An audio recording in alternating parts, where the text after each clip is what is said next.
Hello and welcome back to GoldStockTrades.com. Today we have with us a new and special guest, Corrado de Gasperis, President and CEO of Comstock Mining. Comstock can be traded as LODE on the New York Stock Exchange. Thanks, Corrado, for being here with us today. Thanks, Jeff. It's a pleasure to be here. So this is a very momentous time in the history of Comstock Mining. You're very close to production in a few weeks, from what I understand. Can you tell us how you got to this point and where you're going from this very momentous time? Thank you. Surely, the Comstock in its day represented over 400 companies, producing almost 200 million ounces of silver and over 8 million ounces of gold. Our company started about 10 years ago consolidating the district, and honestly, I don't think that even the founding members of the company anticipated that they would have been able to consolidate substantially all of the entire Comstock Lode District. We've done that, and now we have 6 miles of contiguous mineralized strike with 10 square miles of property representing, effectively the entire district. So you'll be producing in a relatively short time, correct? Can you tell us?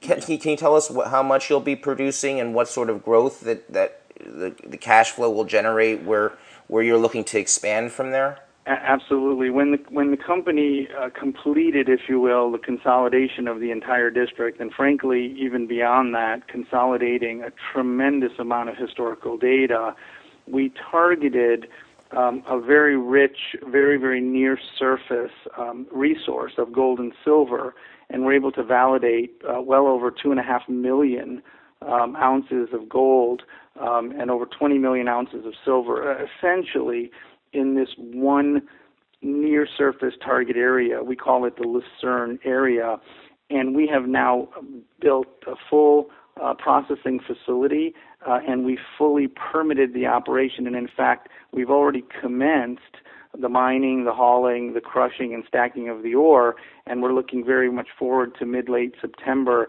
to our first pour, and then pouring thereafter. What's amazing to me is that we've not only validated that amount of ounces so quickly, but it literally represents a tiny fraction. It's only a fraction of the Lucerne area to start, but it's only one fraction of 1 out of 7 major target areas that span and are connected across our entire district. So from our perspective, we couldn't be more excited about the fact that we'll be pouring gold and silver literally in weeks.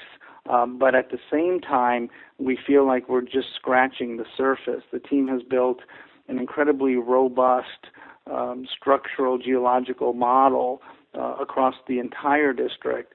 And frankly, since 2009, any drilling that we've done outside of this, let's say, initial mine, we've hit on every hole. So the rate that we're validating and finding new ounces is tremendous.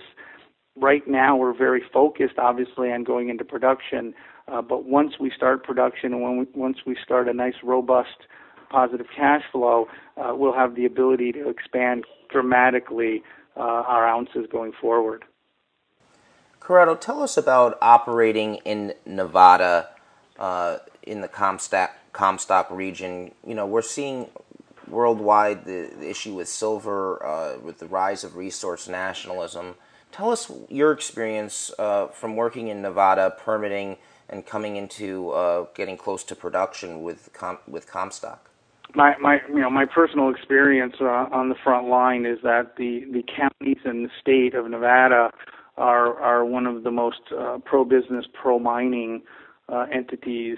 Certainly, as far as my experience in this country, the infrastructure, the regulatory infrastructure, is very, very robust, and it's in place and obligated at the state level, to permit us properly.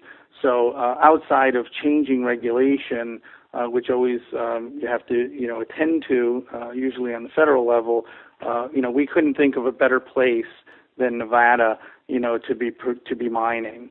So we believe the current administration, but more importantly, the regulatory infrastructure, really is designed to subordinate and support responsible mining.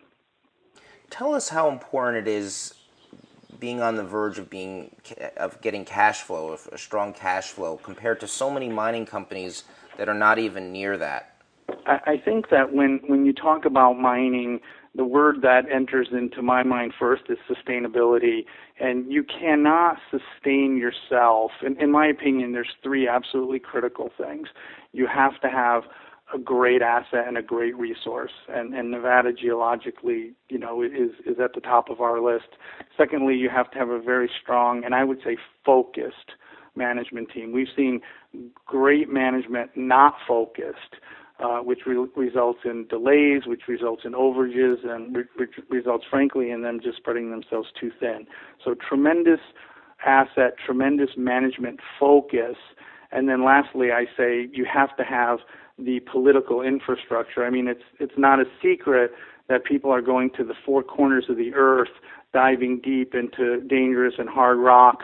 The cost of extraction is going up exponentially. Frankly, the cost of discovery is predicted in our industry to average over $100 an ounce. Last year alone, we spent about $6 million, and at the discoveries that we validated, in total, it cost us $6 an ounce to validate measured and indicated resource. If you add the inferred, it cost us less than $4 an ounce. So that kind of productivity, that kind of rate of discovery, we just think it's extraordinary. Well, Corrado, thank you for joining us today and giving us an introduction to the Comstock Mining story. Thank you, Jeb. Appreciate it very much.